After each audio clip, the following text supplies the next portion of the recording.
자, 우리가 28장, 29장을 지난주에 이어서 함께 살펴보고자 합니다.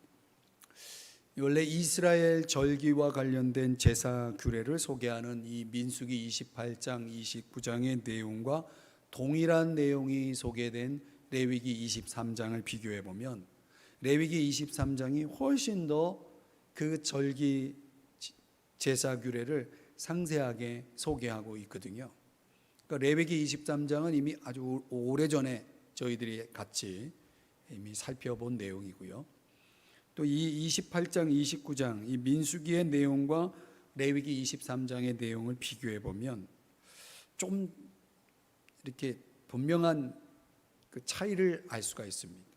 그러니까 레위기 23장은 그 절기를 어떻게 준수해야 하느냐라고 하는 것에 초점을 맞추고 있다면 이 민수기 28장, 29장은 조금 더 디테일하게 구체적으로 이 제사에 드려질 제물이 어떤 제물이냐, 그 제물의 내용에 대한 초점이 맞춰져 있다. 이렇게 그 차이점을 알 수가 있습니다. 저는 이 시대 우리에게 지난주에 살펴봤던 28장이나 오늘 본문 29장이 다 우리에게는 지금 제사를 드리고 있는 시대가 아니기 때문에 이거를 우리의 예배의 삶에 이렇게 적용을 했을 때 올바른 예배의 중요한 요소들을 28장, 29장 안에서 우리가 함께 살펴볼 수 있다라는 것입니다. 자, 그 내용을 오늘 소개되는 세 개의 절기를 가지고 여러분들과 같이 올바른 예배는 무엇이냐라는 그런 예배의 교훈을 생각해 보려고 합니다. 첫 번째는요, 나팔절의 예배의 교훈입니다. 1절 말씀을 다시 보시면 일곱째 달에 이르러는 그 달 초 하루에 성회로 모이고 아무 노동도 하지 말라. 이는 너희가 나팔을 불 날이니라. 이렇게 말씀하죠. 일곱째 달 7월이죠. 지금 우리는 몇 월이죠? 7월이죠. 우리 달력과 이스라엘의 민간력은 좀 차이가 있습니다. 근데 이스라엘의 민간력으로 따지면 우리의 7월은 그들에게는 1월입니다. 새해입니다. 새해. 그래서 이 나팔절을 시작으로 해서 7월 1일을 시작으로 해서 이 7월 달에 절기가 세 개 있습니다. 보통 7월 달 지금의 우리에게도 적용될 수 있는 부분은 뭐냐면 보통 7월이면은 우리가 상반기를 어느 정도 마무리하고 코로나 상황이 아니었다면 많이들 이제 뭘 계획을 하죠? 아이들에겐 방학이고 어른들은 이제 휴가라는 것들을 그런 것들을 이제 계획하고 또 추진하는 그런 시즌 아닙니까? 7월, 8월이. 그러니까 농사를 짓는 사람들도 상반기에 농사 지은 것을 이제 수확을 해서 맥추절이라는 걸 통해서 오순절, 맥추절, 칠칠절 이렇게 수장절 여러 가지 수장절은 초막절이고요. 그래서 추수의 일을 끝내고 그리고 7월, 이 7월은요 대체적으로 시간이 많이 주어지는 이 농번기에 있는 이스라엘 백성들의 차원에서도 시간이 많이 주어지는 시즌입니다. 이때 이제 아주 중요한 세 개의 절기를 몰아서 하나님 앞에 나올 수 있도록 이렇게 하나님이 절기를 디자인하셨다는 거죠. 그래서 어떻든 이 7월을 이스라엘 백성들은 1월로 생각한다는 것입니다. 새해죠. 이스라엘 백성들이 왜 그렇게 생각하느냐? 이 7월 1일을 하나님이 세상을 창조한 날로 보는 거예요. 하나님이 세상을 창조한 날로. 우리가 창세기 1장에 태초에 하나님이 천지를 창조하셨다 이렇게 말씀하잖아요. 그러니까 이스라엘 백성들의 그 하나님은 창조주 하나님은 바로 7월 달에 이 세상을 창조하셨다라고 보는 거죠. 세상을 창조한 그것을 믿고 그것을 중요하게 여기면서 이 추수와 파종의 중간기에 위치하고 있는 이 7월을 하나님 앞에 더 가까이 나아가는 아주 중요한 절호의 시간으로 그들 그렇게 이해하고 있었다는 거죠. 그런데 7월 1일을 시작할 때 무엇을 하냐면 1절 끝부분에 보니까 나팔을 불 날이니라. 나팔을 불죠. 그래서 이름을 나팔절이라고 부른 겁니다.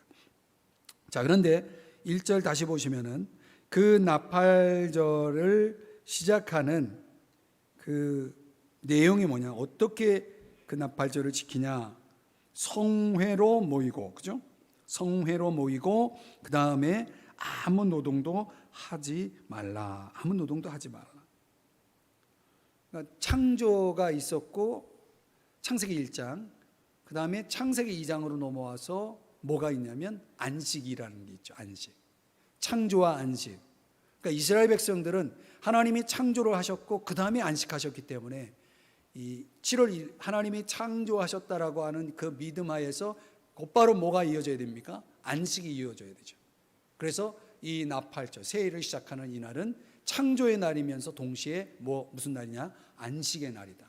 그래서 아무 노동도 하지 말고, 그 아무 노동도 하지 말라라고 하는 것은 노동을 금지시키는 그 가장 큰 목적은 하나님만 생각하라, 하나님께만 집중하라는 거죠. 하나님께만 집중하라, 그런 의도를 가지고 있는 겁니다.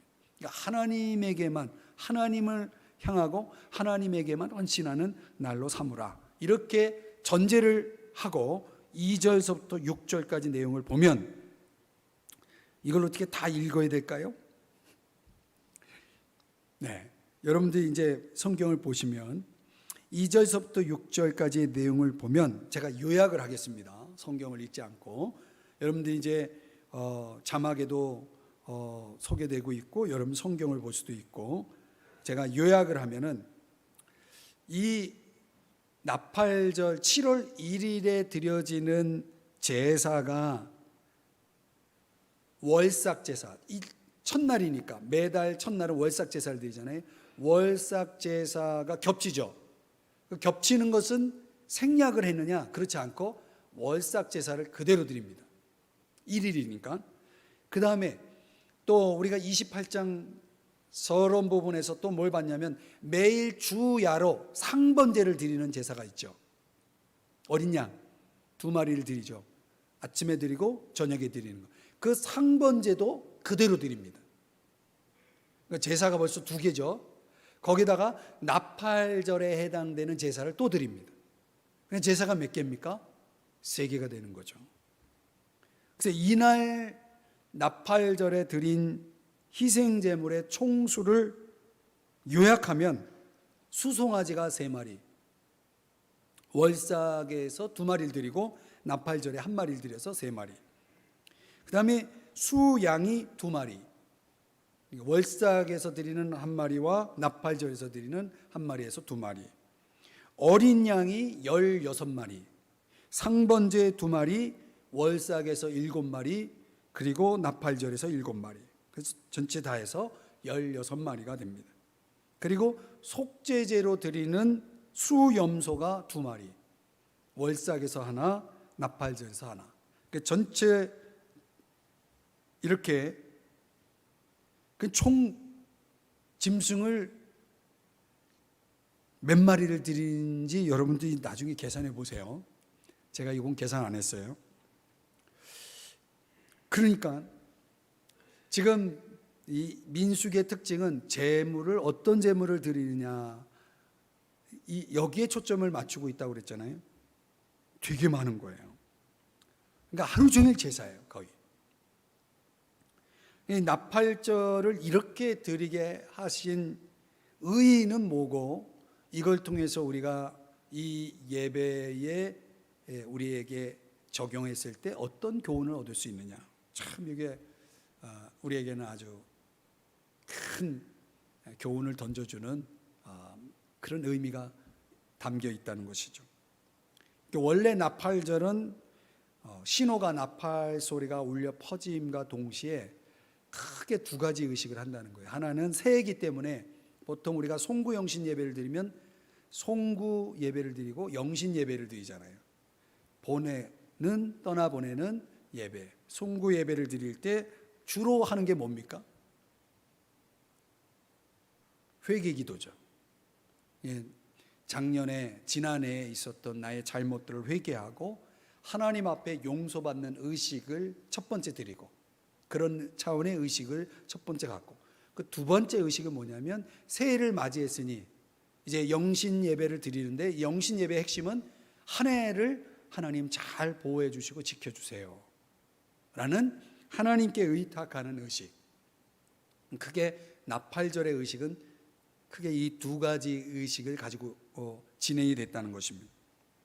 근데 그런 두 가지 의식이 어떤 제사로서 표현되냐면 2절에서는 번제는 어떤 의미냐면 새해 벽두에 하나님 앞에 다시금 내 충성과 헌신을 다짐하는 거죠. 하나님 앞에 새롭게 나의 헌신과 충성을 다짐하는 그런 차원의 그런 표시로서의 번제를 드리는 겁니다. 그러니까 한 해 동안 내가 하나님 열심히 섬기면서 헌신하면서 봉사하면서 살겠습니다 라는 고백으로 뭘 드렸냐면 번제를 드렸다는 거예요. 그게 2절의 내용이고요. 5절에 보면 속죄제를 드려요. 한 해를 시작하면서 그들에게 있어서 필요한 건 뭐냐면 과거 청산이죠. 과거에 부족했던 삶을 청산하고, 과거에 불성실했던 삶을 청산하고, 이제 참회와 함께 하나님과의 새로운 관계가 필요했던 거죠. 그 새로운 관계를 갖는 데 있어서 가장 기본은 속죄입니다. 그래서 속죄제를 5절에 보니까 속죄제를 드리면서 새로운 날을 맞이하게 되는 것입니다. 그래서 보통 이스라엘 백성들은 나팔절이 되면 그들이 제일 많이 하는 일이 뭐냐면 새 옷을 입습니다. 나팔절에는 새 옷을 입습니다. 여러분들이 교회 올 때 무슨 옷을 입고 오세요? 제가 왜 질문하는지 아십니까? 원래 예배의 정신을 말씀드리는 거예요. 새 옷 입고 오셔야 됩니다. 새 옷이라고 했을 때 새로 산 옷을 얘기하는 게 아니고, 여러분이 생각하기에 가장 여러분들이 아끼는 옷, 가장 여러분의 집안에 여러분이 보관하고 있는 옷 중에 가장 좋은 옷을 입고 오라는 거예요. 기분 나쁘세요? 나팔절에 무슨 옷을 입었다고요? 새 옷을 입었어요. 이제 의미가 있어요. 근데 제일 많이 또 한 일이 뭐냐면 이 사과 있죠, 사과에 꿀을 찍어가지고 이제 사과를 꿀을 찍어서 먹는 일. 그래서 그 의미는 뭐냐면 정말 꿀같이 아름다운 날들이 되라고, 그런 축복의 마음, 기대하는 마음으로 꿀같이 아름다운 날들을 맞이하라는 그런 차원에서의 이런 행동을 했다는 것입니다. 그러니까 나팔절은 말 그대로 모든 것이 새로워지는 날이에요. 그러니까 사람이 뭔가 새로운 마음을 갖고 새로운 시작을 하려고 할 때 내 안에 어떤 변화를 주기 원합니까? 헤어 스타일을 바꾸죠? 옷을 새로운 옷으로 갈아입죠? 뭔가 그런 외형적인 변화가 우리 안에 있지 않습니까? 그러니까 이스라엘 백성들이 나팔절을 맞이하면은 뭔가 그런 새로움을 맞이하려는 그런 벅찬 희망 속에서 그 새로운 출발을 하고자 하는 그런 열망이 굉장히 가득했다는 거예요. 그러니까 새로운 시작은 언제나 하나님과 새로운 관계로부터 시작될 수 있는 것입니다. 그러니까 종말론적으로는 주님이 재림하시면 모든 게 새로워집니다. 요한계시록 21장 5절에 보면 주님이 나팔소리와 함께 재림하셔서 그 재림하신 주님이 하실 일이 뭐냐면 이렇게 말씀하시는 거죠. 내가 만물을 새롭게 하노라. 새롭게 하시는 거죠. 그분이 오셔서 하실 일은 모든 걸 다 새롭게 하시는 것입니다.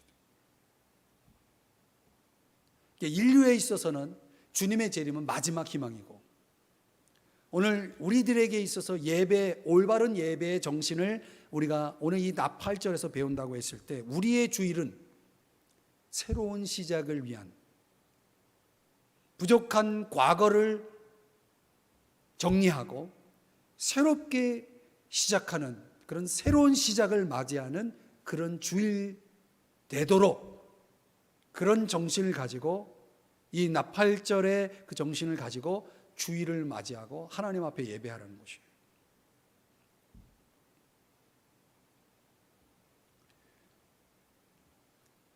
우리가 그러기 위해서 하나님 앞에 용서가 필요하고 또 새로운 헌신의 다짐이 필요한 것이죠. 그리고 저는 달력을 볼 때마다 늘 그런 의미로 저는 해석을 하고 생각을 합니다. 일주일의 시작은 무슨 요일이죠? 어려운 질문인가요? 주일 아닙니까? 주일. 왜 주일이 맨 앞에 있습니까? 인쇄소에서 그렇게 만든 겁니까? 전 항상 주일이 첫날이라고 생각하는 사람이에요. 그래서 우리가 하나님 앞에 예배 정신, 항상 첫 시작이다 말이죠. 지난주에는 참 부족했지만, 지난주에는 정말 불성실했지만, 내가 오늘 예배를 통해서 하나님 앞에 관계를 회복하고 새로운 한 주간의 시작을 내가 준비하겠다. 새로운 희망의 날로 주일을 맞이하고 계시나요? 여러분에겐 주일은 그런 주일인가요?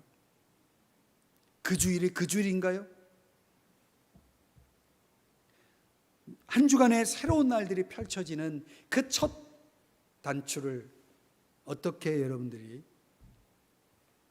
매느냐가, 이게 참 중요한 거죠. 그러니까 주일의 성공이, 예배의 성공이 결국 그 인생의 성공이라고 하는 그런 말씀을 제가 주일날도 드렸지만은, 그런 굉장히 중요한 거죠. 그 시작의 개념을 나팔절에서 제가 깨닫는 거예요. 야, 이 시작이구나. 그 시작을 어떻게 해야 하는지를, 이 나팔절 절기를 지키는 이스라엘 백성들의 모습 속에서 우리가 그 정신을 가져올 수 있는 거죠. 아, 내가 주일을 그런 마음으로 맞이해야 되고. 네. 그렇다고 여러분 주일을 위해서 새 옷을 사라는 말이 아닙니다.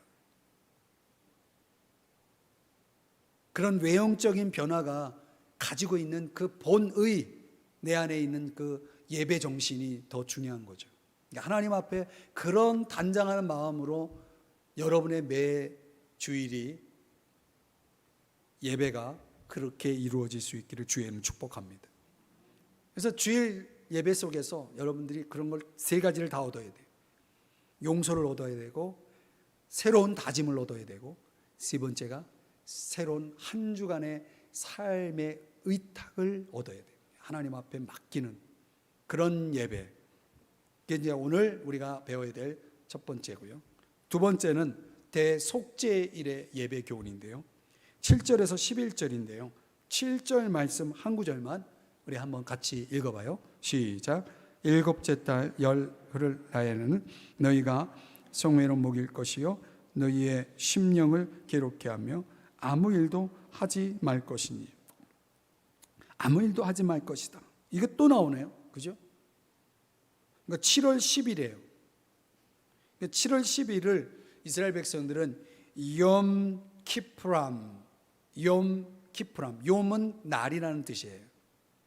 키프람이라고 하는 것은 말 그대로 속죄를 얘기합니다. 속죄하는 날, 욤 키프람. 동사형의 카파르라고 하는 단어는 덮다라는 뜻이에요. 뭘 덮습니까? 죄를 덮는 날. 그래서 레위기 16장 31절에 보면은 이 대속죄일은 7월 10일은 안식일이에요.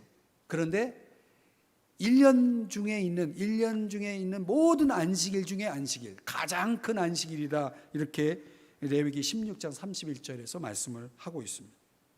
그날은 무슨 일이 있어도 성회로 모여야 되고, 무슨 일이 있어도 모든 노동을 금지하고, 그래서 생계를 위한 노동도 이날은 하면 안 됩니다. 그리고 오락, 이런 것도 멈춰야 됩니다.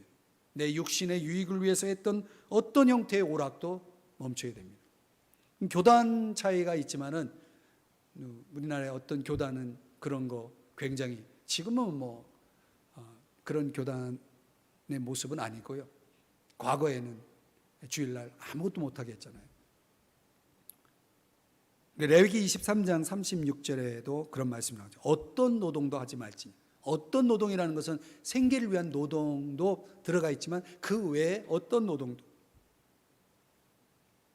그래서 주로 이 속죄일은 이 명령, 어떤 노동도 하지 말라. 또 여기 보면 너희의 심령을 괴롭게 하라, 이런 말씀이 나오잖아요. 이 괴롭게 하다라고 하는 이니템이라고 하는 단어는 거칠게 다루다, 억누르다, 겸비하다, 이런 뜻을 가지고 있습니다. 그러니까 이런 거를 사람들은 어떻게 이해했냐면, 이건 금식하라는 얘기구나, 이건 고행을 하라는 이야기구나, 이렇게 해석을 했다고 그래요. 그래서 이날은, 대속죄일은 이스라엘 백성들 같은 경우에는 하루 종일 찬양만 합니다. 아무것도 안 하고 하루 종일 찬양만 하는 거예요. 여러분, 하루 종일 잠자는 시간 빼고 하루 종일 찬양해 본 적 있나요?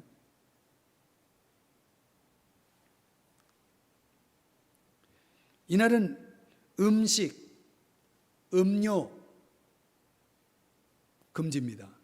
빨래도 하면 안 됩니다. 기름, 향수 뿌리는 거, 이거 안 됩니다. 구두 신는 것도 안 됩니다. 부부관계도 안 됩니다. 목욕도 안 됩니다. 할 수 있는 게 없어요. 그냥 할 수 있는 건 찬양밖에 없어요. 온종일 찬양만 하도록 되어 있는 거죠. 그래서 NIV라고 하는 영어 성경 번역본에 보면은 자신을 부인하라, 이렇게 여기 심령을 괴롭게 하라라고 하는 이 말씀을 자신을 부인하라, 영적인 고행을 이런 의미를 담고 있는 그런 식의 번역이 되어 있는 것을 알 수가 있습니다. 어떻든 이 대속죄일은 자기 부인을 연습하는, 자기 부인이라는 것은 내 자신의 어떤 욕심, 욕망, 욕구, 나를 즐겁게 하고 나의 유익을 구하는 어떤 것도 부인하는 거죠. 디나이하는 거죠. 부인하고, 그리고 오직 하나님만 높이는 것에 집중하는 그런 차원의 대속죄일을 이야기하고 있죠. 그럼 우리가 이거를 예배 정신으로 가져온다 그러면 우리의 예배는 자기 부인의 실습장이라고 말할 수 있어요. 내가 하고 싶은 이 주일이라는 이 시간을 통해서 예배뿐만 아니라 하루 종일 하나님이 나에게 주신 주의 날을 내가 어떻게 보낼 것이냐, 내가 계획하고 생각하고 추진할 수 있는 그 많은 것들을 부인하고 오로지 하나님을 위한 날로 삼을 수 있는 그런 예배 정신이 우리에게 사실상 있어야 한다는 거죠. 여러분의 주일은, 여러분의 주일 예배는 그런 예배가 되고 있나요? 빨리 끝나고 할 것 막 리스트가 막 차 있습니까? 그런데요, 여기 8절, 9절, 10절, 11절의 내용을 보면 역시 성경은 있는 건 생략을 하고요. 이 말씀을 요약을 하면은 대속죄일의 제사 제물도 만만치가 않아요. 그것도. 매일 드리는 상번제 제물, 또 거기에 따른 소제와 전제가 있고요. 그리고 속죄일에 드리는 제사가 있는데, 이거는 레위기 16장에서 제시하고 있는 제사거든요. 제사장, 대제사장 자신을 위한 것과, 그리고 그의 가족을 위한 속죄 제물과, 그리고 백성을 위한 제물, 이걸 드리는 속죄 제사가 있어요. 거기에 속죄일, 이 대속죄일에 드려야 할 번제물과 수염소 속죄 제물이 추가됩니다. 그러니까 원래 대속죄일에 드렸던 제사와 그 속죄일에 또 추가되는 속죄 제물과, 그리고 상번제가 역시 세 개의 제사가 이 대속죄일에 드려졌다는 것입니다. 거기에 대한 이제 제물의 내용들은 여러분들이 성경을 통해서 보면 되고, 이 대속죄일의 의의와 예배의 교훈을 가지고 본다면, 아까도 말씀드렸지만은 스스로를 괴롭게 하는 날, 이게 대속죄일이다. 그래서 이날은 대제사장이 야훼의 이름, 여호와라는 야훼의 이름을 부를 때마다 그들이 하루에 10번 죄를 고백했다고 그래요. 하루에 10번 죄를 고백했다. 그리고 십계명을 암송하고 하루 종일 찬양하고 하루 종일 십계명 암송하고 하루 종일 죄 고백하고, 이게 대속죄일이었다는 것입니다. 그래서 이 대속죄일에 어떤 사건이 벌어지냐면 제4차 중동전쟁이 일어납니다. 이 대속죄일에 이집트와 시리아가 이스라엘을 공격하죠. 그래서 많은 이스라엘 사람들이 죽었어요. 대속죄일인데 뭐라고 그랬어요? 아무 노동도 하지 말라. 싸울 수가 없었어요. 이걸 지키기 위해서. 그러니까 자기들이 죽는 줄 알면서도, 전쟁이 일어나서 죽는 줄 알면서도 대속죄일을 지킬 만큼 이들에게 있어서는 이거보다 더 중요한 게 없어요. 내가 전쟁 포탄에 맞아서 죽더라도 나는 이 날을 지켜야 돼. 이 날이 그들에게는 가장 중요한 것이었다는 거죠.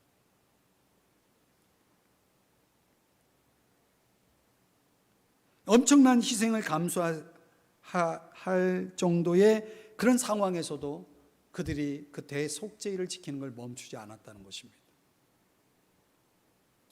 뭔가 우리에게 다가오는 느낌, 깨달음이 있지 않나요? 우리에게도 이 대속죄일이라는 이 절기가 가지고 있는 그 정신과 그 예배의 영성은 우리들에게도 굉장히 중요한 부분입니다. 우리가 찬송에도 그런 찬송이 있잖아요. 기쁜 날, 기쁜 날, 주 나의 제 다 씻은 날. 그죠? 그러니까 하나님 앞에서 우리가 이런 기쁨의 찬양을 하루 종일 하나님 앞에 올려들어도 우리의 찬양이 아직도 부족하고, 하나님 앞에 올릴 찬양이 아직도 남아있는 거죠.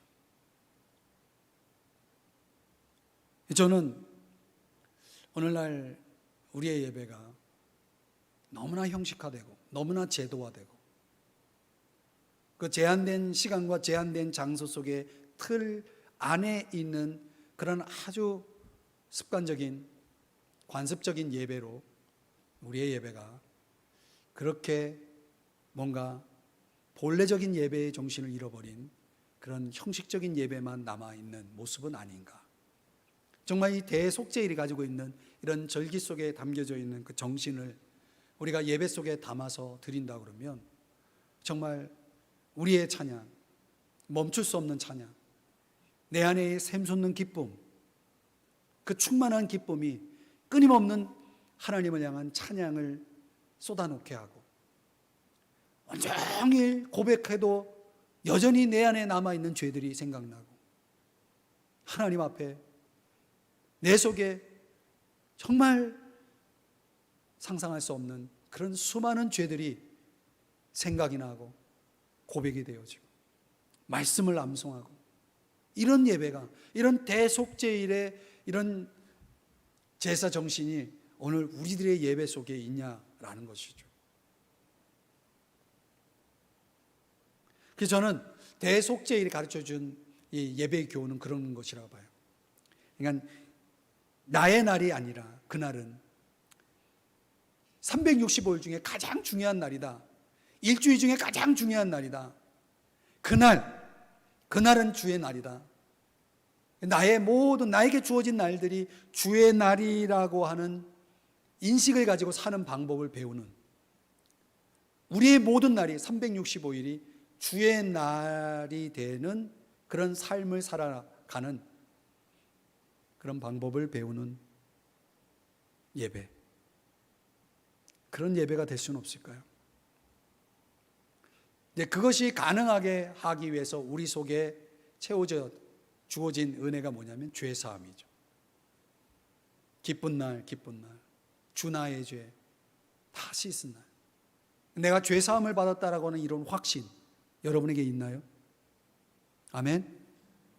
그 기쁨이, 내가 죄사함을 받았다는 이 기쁨이, 또 죄사함을 받았다는 이 감사가 여러분의 예배 속에 살아있나요?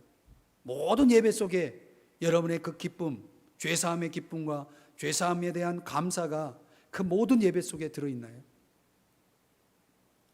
그것 때문에 절로 여러분의 입에서 찬양이 터져 나오나요? 그 벅찬 찬양, 보혈에 대한 찬양, 그 보혈의 능력에 대한 그 뜨거운 찬양이 여러분 속에 있나요? 이게 자기를 부인하는, 그런 자기를 괴롭게 하는, 내 욕망을 충족시키는 인생이 아니라 주님을 향한 열망으로 가득 차 있는 인생을 살기 위해서 반드시 있어야 될 건, 아무든지 나를 따르거든 자기를 부인하고 자기 십자가를 지고 날마다 나를 따를 것이다 라고 하는 주님의 그 부르심, 제자로서의 그 부르심을 우리가 예배의 정신 속에, 내 예배 속에 담고 있느냐라고 하는 것입니다. 그러니까 내가 나를 부인할 수 있는 훈련을 우리는 무엇을 통해서 할 수 있냐는 거죠. 그게 바로 예배라는 거예요. 그게 바로 예배라는 거죠. 그래서 나는 죄에 대하여 죽고 하나님을 대하여 산 자로 여기면서 하루하루를 살아가는 그런 예배의 영성, 그런 영성을 소유하는 여러분 되시길 주의 이름 축복합니다. 마지막 세 번째는 초막절의 예배 교훈인데요, 이거 역시 12절서부터 마지막 절까지, 정확하게는 38절까지 내용인데, 초막절이라고 하는 이 절기는 이스라엘 백성들에게 있어서 나팔절 7월 1일, 대속제일 7월 10일, 초막절이 시작되는 날 7월 15일, 그리고 일주일 동안 지키는 날입니다. 그러니까 1일부터 10일까지는 뭐 하는 날이냐면, 계속해서 새해 첫날에서부터 10일 동안은 이스라엘 백성들 계속 뭐 하냐면 회개하고 기도하고 그러면서 10일을 보냅니다. 회개하고 기도하면서 7월 10일 주일에 하나님 앞에서 죄사함, 속죄의 은혜를 입는 그런 날을 갖게 되죠.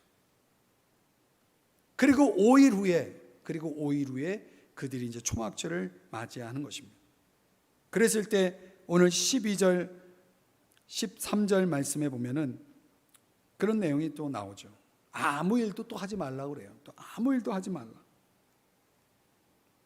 시간 관계상 여러분들에게 상세하게 소개할 수는 없지만은 초막절 절기 중에 그러니까 7월 15일부터 21일까지 일주일 동안, 그리고 제8일째, 이날도 주일이 되는데 그 제8일째 지키는 그 모든 절기에 드려질 제물의 수량이 도합 203마리, 203마리. 그리고 35절, 36절에 보면 여덟째 날에도 또 드려요. 이것까지 다 포함한다면 어마어마한 215마리의 제물을 드리는 거예요. 와. 초막절 전체 기간으로 계산하면 215마리의 제물을 드릴 만큼의 어마어마한 제물을 드리는 겁니다.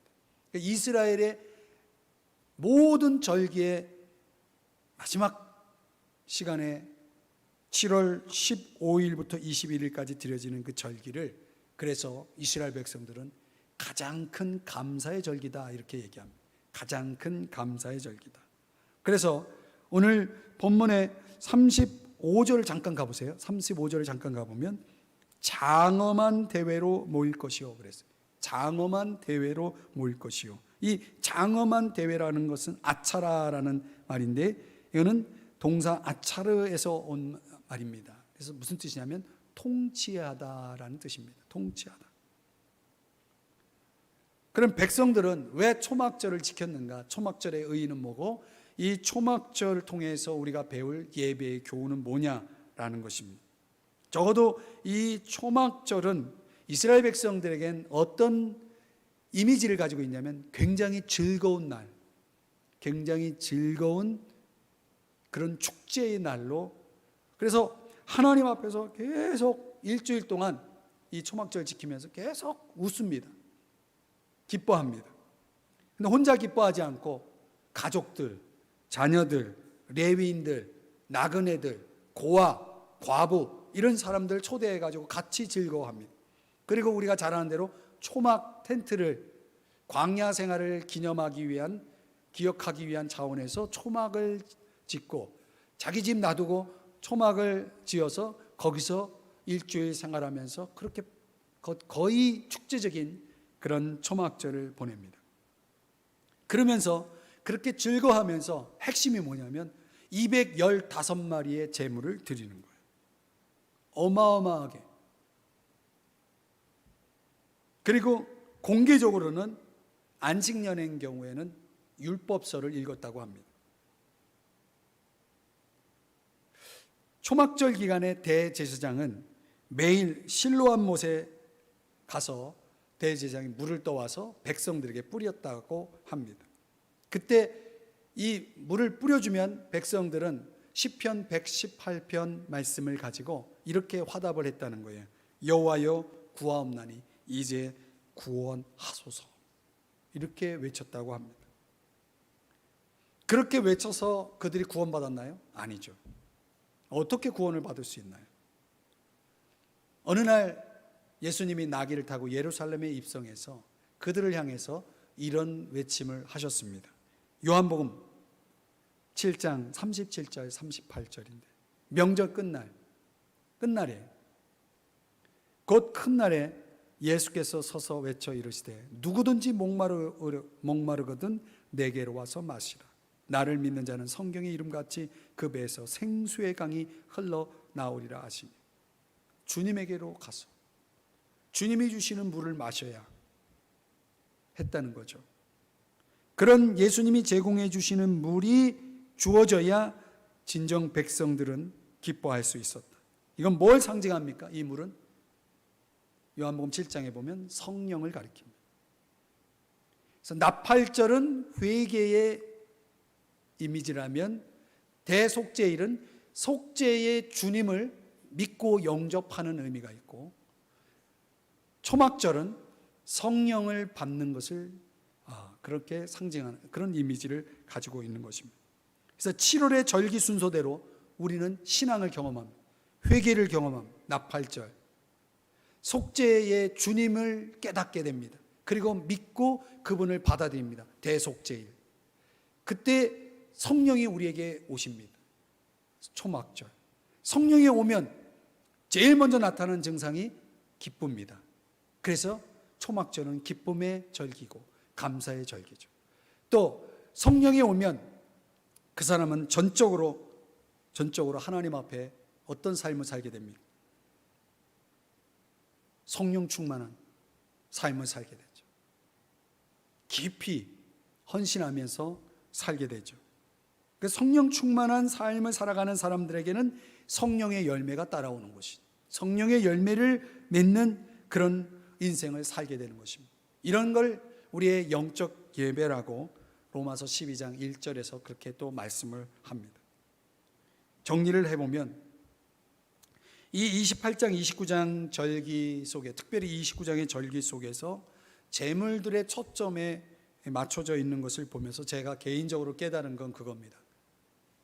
오늘날의 하나님의 백성들이 이 초막절과 같은 예배 정신을 가지고 있을까? 그러니까 초막절에 엄청난 많은 제물들을 드리기 위해서 그들에게는 막대한 비용이 들어갔다는 거예요. 우리가 하나님의 백성으로 살아가기 위해서는 우리에게는 이런 희생의 대가가 지불되어야 한다라고 하는 것을 우리에게 가르쳐 주는 겁니다. 그러니까 하나님을 예배하는 하나님의 백성들이 그 하나님을 사랑한다면 당연히 그 사랑하는 하나님을 위해서 어떤 희생이라도 그 대가를 지불할 수 있는 거죠. 그것은 억지로가 아니라 내 마음의 기쁨과 감사에서, 사랑에서 나오는 그 희생의 대가가 지불되어지는 거죠. 내가 하나님 앞에 그렇게 많은 희생을 드릴 수 있는 그 전제는 뭐냐면, 드릴 수 있다는 것은 하나님이 주셨다는 거 아니겠습니까? 그 이스라엘 백성들에게 하나님이 이런 제물을 드리라고 말씀하시고 가만히 계셨겠습니까? 그들에게 드릴 제물을 먼저 주시겠죠. 그래서 이런 예배의 정신을 가지고 우리가 우리의 삶에 적용하면 참 놀라운 공식이 나옵니다. 내가 하나님 앞에 나를 드려서 또 재물을 드려서 희생할 때 그 희생은 사실상 하나님이 주신 거죠. 그래서 우리의 믿음과 어떤 소망의 표시, 하나님이 그 재물을 얻을 가나안 땅을 이스라엘 백성들에게 주신 것처럼 하나님은 내가 하나님 앞에 희생의 대가를 지불할 수 있는 전제로 하나님이 우리에게 풍성한 선물을 주신다. 믿음과 소망의 표시로서 가나안 땅을 주신 이스라엘 백성들에게 가나안 땅을 주신 하나님이 우리에게 그렇게 하신다는 것입니다. 그래서 어떤 가정에서는 부모가 자녀들을 위해서 대신 11조를 냅니다.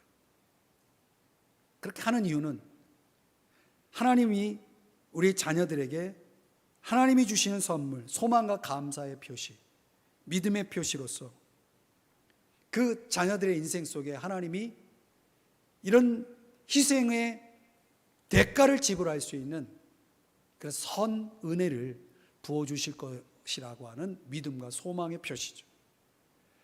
실제로 그런 것을 삶에 적용하면서 하나님 앞에 살아가는 사람들이 있어요. 그러니까 우리가 희생할 수 있다라고 하는 그것은 깊이 들어가 보면 우리가 하나님 앞에 믿음과 감사로 살고 있다는 것, 하나님 앞에 그런 삶을 살아갈 수 있도록 저와 여러분이 하나님 앞에 믿음을 갖고 사실 수 있기를 축복합니다. 그래서 우리의 예배는 희생이 있는 예배가 되어야 된다는 거고, 우리의 예배는 소망과 감사가 있는 예배가 되어야 된다는 것입니다. 또 그런 장엄한 대회가 열렸던 것처럼 거기에는 하나님이 내 인생을 통치한다라고 하는 그런 믿음, 그런 우리의 삶의 질서를 바로 세우는 그런 믿음 하에서 이스라엘 백성들이 7일 동안 아무것도 하지 않고 텐트를 지어놓고 그들이 하나님 앞에서 즐거워하며 제사를 드렸다는 것은 오늘 우리들의 예배 속에도 그런 제사가 돼요. 그런 제사, 모든 것 하나님의 통치 속에 있고 내 삶의 질서, 내 삶의 중심이 하나님 앞에 있다라고 하는 걸 여러분이 믿음으로 보일 수 있어야 돼요. 여러분의 인생의 모든 것을 하나님께 맡기고 하나님 앞에 나와서 예배 드릴 수 있어야 돼요.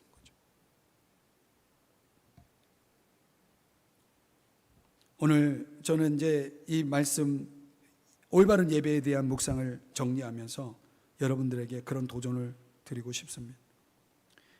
새벽 기도회부터 시작해서 우리의 모든 예배, 절기, 돌아오는 맥주 감사주일, 모든 것들을 가만히 들여다보면요, 내 안에 기쁨의 표시고 믿음의 표시고 소망의 표시고 감사의 표시고 하나님이 내 인생을 통치하고 있다라는 그런 믿음의 표시고 그 모든 것이 다 의미가 있고 목적이 있고 의도가 있더라고요. 우리가 예배를 그냥 습관적으로 드려왔다면 더 이상 그런 예배를 하나님이 받으실 거라고 착각하지 마시고 정말 하나님 앞에 내가 어떤 정신을 가지고 어떤 마음을 가지고 하나님 앞에 나와 예배하고 있느냐, 이거 참 중요한 부분이라고 봅니다. 제가 오늘 이 한 장을 푸느라고 좀 너무 생략된 부분이 많았지만은 그러나 여러분들 꼭 기억하세요. 여러분의 인생은 하나님의 손에 있어요. 하나님의 통치 속에 살고 있다라는 것을 내가 표현하는 게 뭐냐, 그게 예배예요. 하나님 내 인생을 통치하고 있습니다라는 것, 그런 신앙 고백으로 우리가 하나님 앞에 나와서 예배드리고 있는 것이다.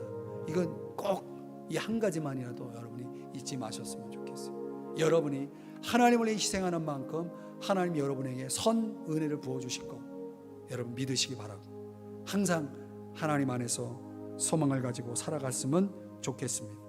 그렇다면 우리는 예배를 사모해야 마땅합니다. 그렇다면 우리는 예배를 즐겨야 마땅합니다. 예배는 우리에게 축제일 수밖에 없습니다. 하나님 앞에 이 축복을 놓치지 마시기를 바랍니다.